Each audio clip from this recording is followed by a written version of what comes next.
Good morning. Today we will see the unit number 1, Introduction to Statistics, part 3. Already in part 1 and part 2, we have discussed about certain definitions, definition of statistics, then classification, certain terms involved in classification, all those things we have studied in the first two parts.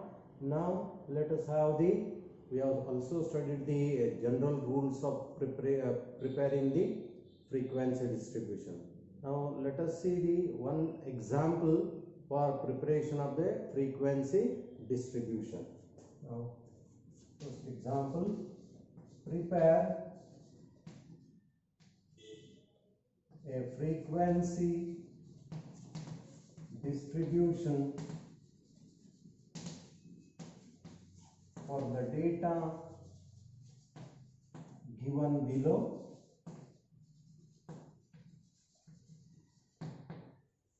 So that the data is, that may be a marks of students or weights of the students, like that. So we are having the values as 12, 35, 40, 36, 47,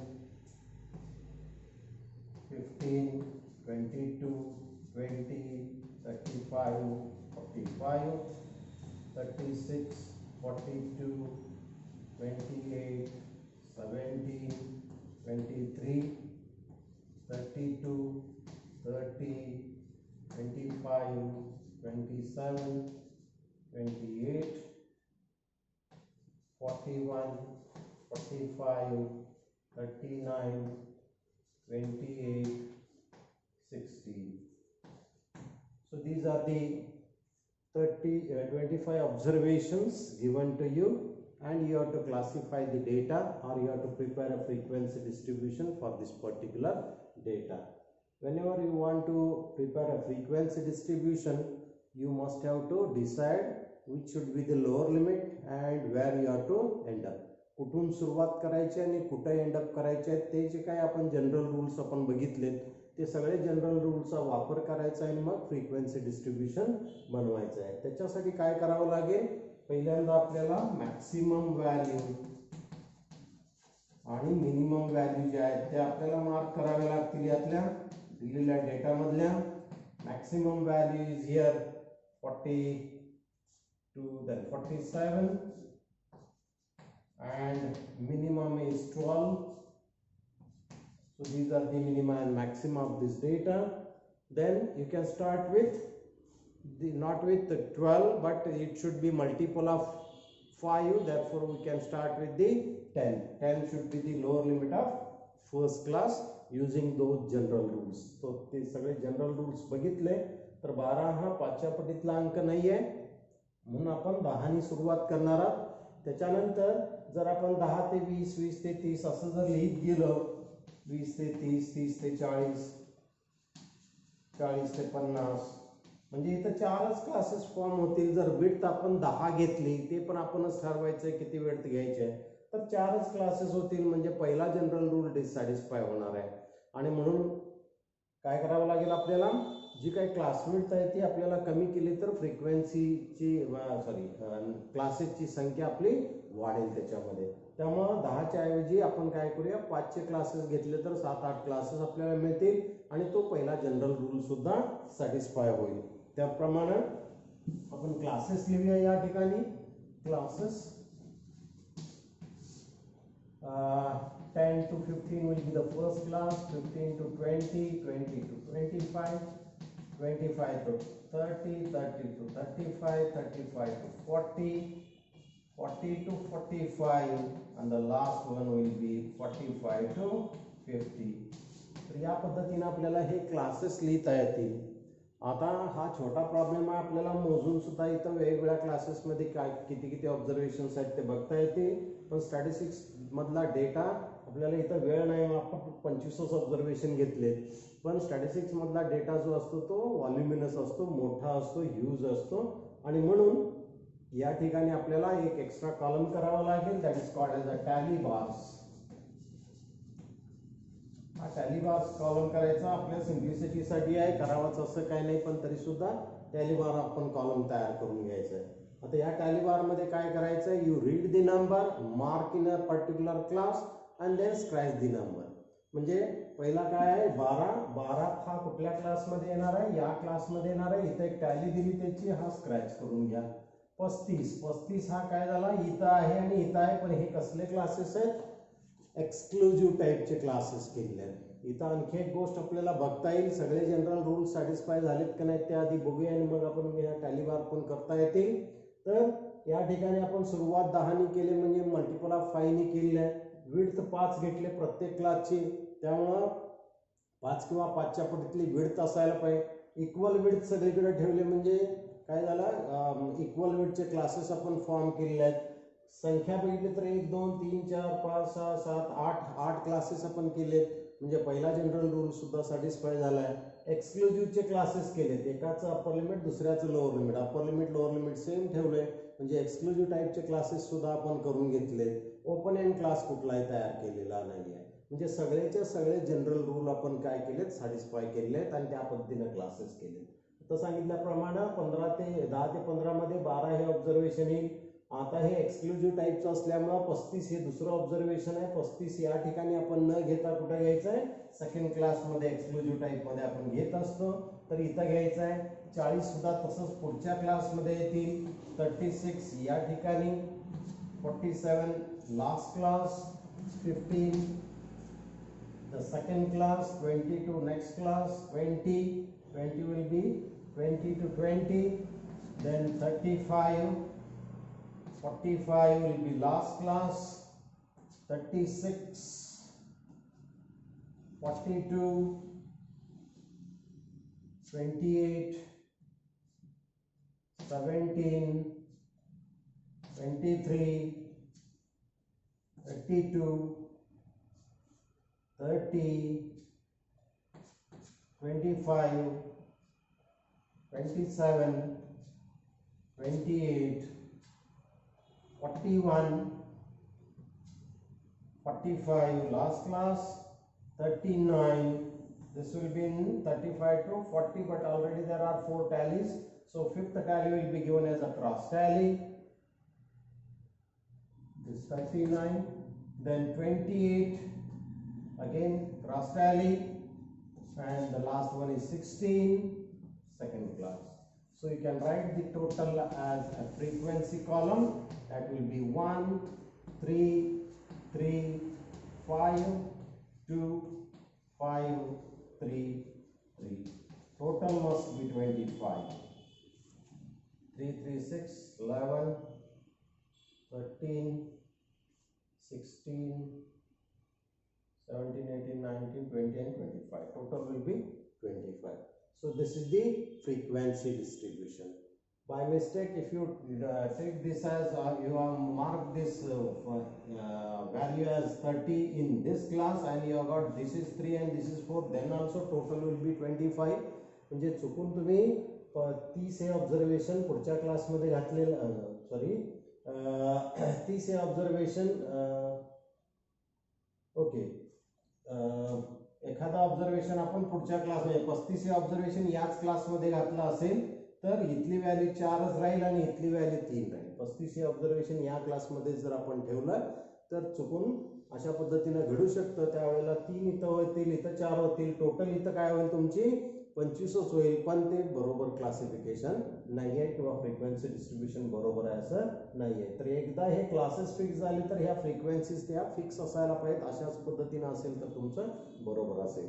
तर हे एक example already तुमचे 8वी 9वी पर्यंत 10वी पर्यंत या सगळ्या गोष्टी झालेल्या आहेत, त्यामुळे याच्यावरती जास्त आपण वेळ न घालवता पुढचा पार्ट आपल्याला बघायचा आहे. The next part is the tabulation. पुढचा जो पार्ट आहे तो म्हणजे टॅब्युलेशन. टॅब्युलेशन म्हणजे काय बघा, the process of arranging the data into different rows and different columns is called as the tabulation. वेगवेगळ्या रोजमध्ये आडव्या असतील त्या रोज असतील आणि वेगवेगळ्या कॉलम्समध्ये दिलेल्या डेटाची अरेंजमेंट करणं याला काय म्हणलं जातं, tabulation. Means arrangement of the data into different rows and different columns. Different rows and different columns is called as a tabulation. म्हणजे दिलेल्या डेटाची रो आणि कॉलम मध्ये मांडणी करणं याला काय म्हणलं जातं, टॅब्युलेशन. आता या टॅब्युलेशन मध्ये म्हणजे टॅब्युलर फॉर्म मध्ये दिलेल्या डेटाची मांडणी करणं याला टॅब्युलेशन म्हणलं जातं. आता याच्यासाठी हा जे टेबल आपण तयार करणार आहोत याच्यासाठी काही गोष्टी आवश्यक गोष्टी असतात. मेन पार्ट्स और इसेन्शियल्स और requirements of a good statistical table. Okay, requirements or essentials or main parts. Okay, main parts of a good statistical table. चांगल्या टेबलच्या कोणकोणत्या गोष्टी चांगल्या टेबलला असणं आवश्यक आहे. There are 8 main parts of a good statistical table. The first one is the table number. Second one is the title of a table. Third one is the head note. Fourth one is the caption. Fifth one is the subpart. Sixth is body of a table.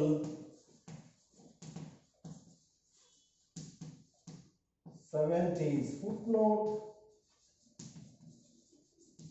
And eighth is source note. So these are the 8 main parts of a good statistical table. First one is table number, titles, head note, caption, stub, body of a table, footnote and source note. म्हणजे या जे 8 part जर एखाद्या टेबलला असतील तर ते statistically चांगलं टेबल आहे असं आपल्याला म्हणता येतं. आता या प्रत्येकाचं थोडक्यात आपण एक्सप्लेनेशन बघायचं आहे. Explain the what are the main parts and explain them in brief अशा पद्धतीचं जर क्वेश्चन असेल तर याचं ह्या सगळे पार्ट आठीसाठी पार्ट लिहायचे आणि 1 किंवा 2 लाईन मध्ये प्रत्येकाचं एक्सप्लेनेशन लिहायचं आहे. 1 लाईन मध्ये त्याची प्लेसमेंट कुठं आहे, जागा कुठं आहे आणि दुसऱ्या लाईन मध्ये त्याचं काम काय आहे, कार्य काय आहे ते आपण त्याच्यामध्ये मेन्शन करूया. अशा पद्धतीचं जर टेबल असेल तर यामध्ये काय असेल, हे टेबल तुमचं असेल. तर यामध्ये आता टेबल नंबर कुठं असतो तो बघूया. Table number is written at the right hand top corner of a table above the table. Table हा जो टेबल आहे at the right hand top corner हा आहे. Above the table you are to write the table number. Table number is written at the right hand top corner of a table above the table.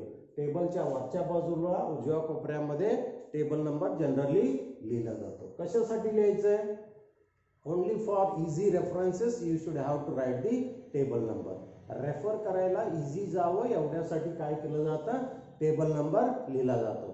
एखाद्या bank एम्प्लॉयींची information असेल किंवा इंडस्ट्रीमधले workers असतील त्यांची information असेल, त्याच्यामध्ये त्यांचा हाईट टेबल असेल, weight table असेल, एजेस असेल, सॅलरी असेल, बोनस असेल, इन्कम टॅक्सचं टेबल असेल, अशा पद्धतीने वेगवेगळे टेबल्स त्यांच्याकडे असतील आणि ते एकत्र जर असेच नुसते टाकून दिले तर आपल्याला पटकन एखाद्या माणसाचं आपल्याला इन्कम बघायचं असेल तर ते बघता येणार नाही. म्हणून table number 1 height table, table number 2 weight table, table number 3 ages table, table number 4 will be salary, table number 5 income tax, table number 6 will be bonus. अशा पद्धतीनं जर नंबरिंग केलं असेल टेबलला आणि ते व्यवस्थितपणे नंबर प्रमाणे लावले असतील तर रेफर करायला आपल्याला इझी होतं. म्हणून only for easy references you should have to write the table number. So table number is written at the right hand top corner of a table above the table. Second part is title of a table. दुसरा जो part आहे तो title of a table. What is the placement? The placement is title is written below the table above the table and below the table number and above the table and at the middle of a table or at the center of a table. Table नंबरच्या खालच्या बाजूला ते लिहायचं आहे आणि टेबलच्या वरच्या बाजूला ते लिहायचं आहे. त्याचबरोबर बरोबर टेबलच्या सेंटरला ते असावं. म्हणजे कसं असू नये, याकडेला सुरुवात केली याकडेपर्यंत लिहिलं असं एका लाईन मध्ये न लिहिता बरोबर सेंटरला आपण काय करायचंय, 2-3 लाईन मध्ये लिहिलं तरी चालेल पण ते बरोबर सेंटरला असं. मग यामध्ये हे त्याची झाली प्लेसमेंट. मग याचं काम काय आहे, generally it should content the brief description of contents of the table. या टेबलमध्ये कुणाबद्दलची इन्फॉर्मेशन आहे, कशी आपण कलेक्ट केलेली आहे त्याचं मोजमाप काय, याच्याबद्दलची थोडक्यात इन्फॉर्मेशन ह्या टायटलमध्ये लिहिली जाते. It should content the brief description of contents of the table. त्यानंतर याचे लेटरिंग जे आहेत, अक्षरं जी आहेत ती बोल्ड अशी असावीत, ठळक असावीत, कॅपिटल लेटर लिहू शकता किंवा तुम्ही कलर पेन्स वापरू शकता. अशा पद्धतीने हे टायटल तुम्ही सेंटरला लिहायचं. म्हणजे टायटल बद्दलची इन्फॉर्मेशन काय सांगता येईल, title is written below the table number, above the table, and at the middle of a table or at the center of a table. It should contain the brief description of contents of the table, and its lettering should be most prominent. Like that way you can explain the title of a table. The third part is again above the table, that is head note. Head note is written below the title, above the table, and it is always enclosed in parenthesis. गोल ब्रॅकेटला आपण parenthesis म्हणतो. तर या parenthesis मध्ये generally हे लिहिलं जाते head note. Okay, म्हणजे काय प्लेसमेंट त्याची, below the title, above the table, and it is always enclosed in the parenthesis. Now this is the place. Then what is the function, कार्य काय, त्याचं काम काय आहे. Generally units of measurements are written as a head note. Unit of measurement म्हणजे हा data कशामध्ये मोजलाय, रुपयांमध्ये आहे, केजी मध्ये आहे, लिटर्समध्ये आहे, मीटर्समध्ये आहे, सेंटीमीटरमध्ये आहे, कशामध्ये आहे, त्याच्याबद्दलची इन्फॉर्मेशन यामध्ये लिहिली जाते. So that is your third part of your table. The next part is the caption. Caption म्हणजे काय बघा, caption refers to the column headings. Column जे आहेत वेगवेगळे आपण इकडे कॉलम करणार आहोत अशा पद्धतीचे. तर ह्या कॉलमचं जे काही हेडिंग असेल त्याला काय म्हणलं जातं, हा सगळा पार्ट कॉलमचा जो आहे इथं. समजूया आपण इकडच्या बाजूला वेट्स लिहिले असतील, इकडच्या बाजूला हाईट्स लिहिले असतील. वेट म्हणजे काय, समजा 45 ते 50 किलो, 50 ते 55 किलो अशा पद्धतीने, आणि शेवटी टोटल. तर हा जो इथनं इकडचा सगळा जो पार्ट आहे याला काय म्हणलं जातं, caption. Caption refers to the column headings. It may have 2 or more than 2 column headings, and these headings are written at the center of each column. बरोबर कॉलमच्या सेंटरला लिहायचे ते टायटल जे काय असतील ते. तर या पद्धतीनं कॅप्शन बद्दलची इन्फॉर्मेशन तुम्हाला सांगता येईल. त्याच्यानंतर आहे stub part. Stub refers to the row heading. याच्यामध्ये सुद्धा काही रोज असतील टेबलमध्ये. तर या ठिकाणी हाईट लिहिली आहे 5 फूट ते 5 फूट 2 इंच, 5 फूट 2 इंच ते 5 फूट 4 इंच, अशा पद्धतीने आपण लिहित गेलो, शेवटी टोटल असेल. तर या पद्धतीने जे काय आपण रोचे हेडिंग्स लिहिले आहेत, हा सगळा पार्ट जो आहे या सगळ्या पार्टला काय म्हणायचंय, stub. Stub refers to the row headings. It may contain 2 or more than 2 row headings which are written at the center of each row. त्याच्यानंतर येईल पुढचा part, body of a table. हा कुठं असतो, it is the place where the numerical information is filled. ही अशी जागा आहे की ज्यामध्ये आपण नंबर मधली इन्फॉर्मेशन जी आहे ती आपण भरणार आहोत. म्हणजे हे जे काय रिकामे सेल दिसतात यालाच काय म्हणलं जातं, बॉडी ऑफ ए टेबल, ज्याच्यामध्ये आपण इन्फॉर्मेशन भरणार आहोत. आणि ती इन्फॉर्मेशन कशी भरायची आहे, according to the description of row and column heading. Row आणि कॉलमच्या हेडिंग प्रमाणे याच्यामध्ये आपण माहिती भरणार आहोत. म्हणजेच काय, या ठिकाणी आपण 10 अंक लिहिला, याचा अर्थ काय होणार आहे, ज्यांचं वजन 50 ते 55 किलो आहे आणि ज्यांची उंची 5 फूट 2 इंच ते 5 फूट 4 इंच आहे, असे लोक किती आहेत, 10. म्हणजे तुम्हाला जी माहिती दिली त्या पद्धतीनं 5 फूट 2 इंच ते 5 फूट 4 इंच आणि वजन 50 ते 55 किलो असणारे 10 लोक आहेत, अशी माहिती असेल तर या रो मधनं आणि या कॉलम मधनं जाऊन क्रॉस सेक्शनला आपण काय करायची आहे, ती इन्फॉर्मेशन भरायची आहे. So this is the place where the numerical information is field, and this information is filled according to the row and column descriptions. Okay, next part is the footnote.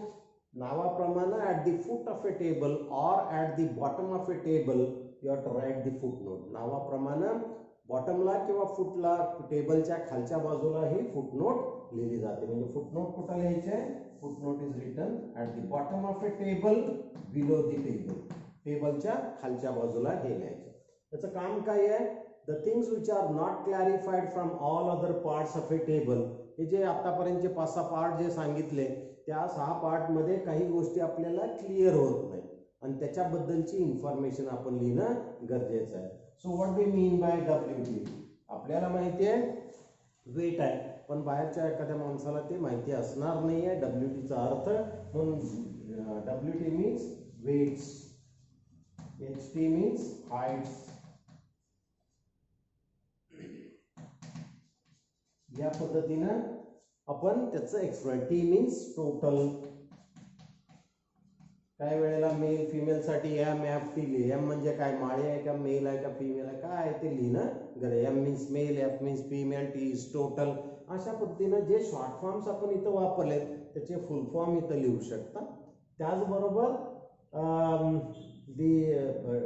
Things which R affected by certain things, they are also some special circumstances which affects the data, they are also mentioned in the footnote. म्हणजे अशा काही गोष्टी असतात की डेटावरती परिणाम करणाऱ्या असतात आणि त्याच्याबद्दलचं पण माहिती आपण फुटनोट मध्ये लिहायची. म्हणजे काय, गेल्या वर्षी आपल्याकडे कोल्हापूरमध्ये पूर आला होता, तर पुराच्या कालावधीमध्ये आपलं इंडस्ट्री जर असेल तर त्या इंडस्ट्रीचं प्रोडक्शन 1 महिना 1.5 महिना आपण काय पाणी असल्यामुळे आपण त्यामध्ये जाऊ शकलो नाही आणि त्यामुळं तिथलं प्रोडक्शन डिक्रीज झालं. दरवर्षी पूर येतो का, नाही, म्हणजे हा स्पेशल सर्कमस्टन्सेस आहेत आणि म्हणून कधीतरी पूर येतो. आता इथनं पुढे 10 वर्ष कदाचित येणार पण नाही. अशा पद्धतीनं घटना घडत असतात. म्हणजे ज्याचा पिरियड रॅन्डम आहे, ज्याच्यामध्ये आपल्याला काही कंट्रोल करता येत नाही, त्यामुळं त्याला काय म्हणायचंय, स्पेशल सर्कमस्टन्सेस. त्यामुळे या वर्षीचा, गेल्या वर्षीचा जो काही प्रोडक्शनचं जे काय टोटल होती ती as compared to the previous years थोडंसं कमी असणार आहे. तर ते घडण्याचं कारण काय आहे ते स्पेशल सर्कमस्टन्सेस म्हणून फुटनोटमध्ये त्या गोष्टी लिहायच्या. तर अशा पद्धतीनं फुटनोट सांगता येईल. आणि शेवटचा पार्ट जो आहे तो म्हणजे source note. Source note is written at the bottom of a table below the footnote. फुटनोटच्या खालच्या बाजूला आपण काय करायचे, ही सोर्स नोट लिहायचे. At the bottom of a table below the footnote you have to write the source note. आणि source note कशासाठी लिहायचे आहे, to write the source from where the data is collected. जसं आपण सेकंडरी आणि primary बघितलं सुरुवातीला, सेकंडरी डेटामध्ये दुसरीकडं ऑलरेडी डेटा कोणीतरी कलेक्ट केलेला आहे त्याच्याकडून आपण ही इन्फॉर्मेशन घेत असतो. म्हणून तो सोर्स काय आहे त्याच्याबद्दलची इन्फॉर्मेशन या सोर्स नोटमध्ये लिहायची आहे. तर कुठलं तर एखादं मॅगझिनचं नाव असेल किंवा पब्लिशरचं नाव असेल, day and date of publication असेल, पेज नंबर, व्हॉल्यूम नंबर, या सगळ्या गोष्टींचा वापर या सोर्स नोटमध्ये केला जातो. So this is the last part, that is source note written at the bottom of a table below the footnote and it is used to write the source from where the data is collected. For example, name of magazine, journal or periodicals, then day and date of publication, author name, publisher's name, then the volume number, page number, etc. are written as a source note. तर हे जे 8 part आहेत ते ज्या टेबलला असतील तर ते टेबल स्टॅटिस्टिकली चांगलं टेबल आहे असं आपल्याला म्हणता येईल. एवढाच पार्ट आज आपण बघूया. पुढचा पार्ट आपल्या पुढच्या लेक्चरमध्ये बघताय. Thank you very much.